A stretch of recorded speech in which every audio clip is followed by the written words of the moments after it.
खासदार सुप्रिया सुळेंनी पंतप्रधान मोदींची घेतली भेट। सुप्रिया सुळेंची ही औपचारिक भेट असल्याची माहिती। नाशिक जिल्हा रुग्णालयामध्ये कोरोना काळात घोटाळा। डॉक्टरनंच केला कोट्यवधींचा घोटाळा। बनावट कंपनी बनवून राज्य सरकारची फसवणूक। शाळेमध्ये गरजा महाराष्ट्र माझा राज्यगीत गाणं बंधनकारक। सर्व माध्यमांच्या शाळांमध्ये राज्यगीत बंधनकारक। अंमलबजावणी न झाल्यास संबंधित शाळांवर कारवाई होणार। शिक्षण मंत्र्यांचा इशारा।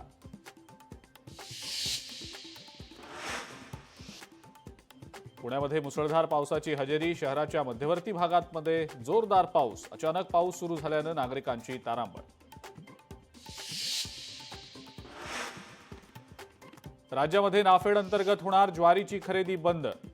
ज्वारी खरेदीची मुदत वाढवून द्या, शेतकऱ्यांची मागणी। सोलापूरच्या बार्शीतल्या पेट्रोल पंपवर 2 गटांमध्ये हाणामारी। दारूच्या पैशातनं हाणामारी झाल्याची माहिती। हाणामारीचा व्हिडिओ सोशल मीडियावर व्हायरल। पुणे विमानतळावर कोट्यवधी रुपयांचा गांजा कस्टम्सनं पकडला। बँकॉकवरनं आणलेला गांजा पकडला। या प्रकरणी आरोपीला अटक। पुण्यामध्ये पोलिसांनी कोयता टोळीची काढली धिंड। वाहनांची आणि दुकानांची हप्त्यासाठी केली होती तोडफोड। तोडफोडीच्या ठिकाणीच धिंड काढून मागायला लावली माफी।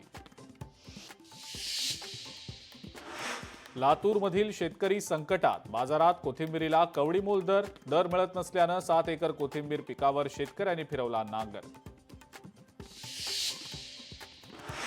उत्तराखंडमधल्या जलप्रलयामध्ये महाराष्ट्रातले अनेक जण अडकून पडले। चारधाम यात्रेसाठी गेलेले अनेक पर्यटक अडकले। मुलुंडमधल्या 62 जणांचा ग्रुप देखील सध्या तिथं अडकून पडल्याची माहिती।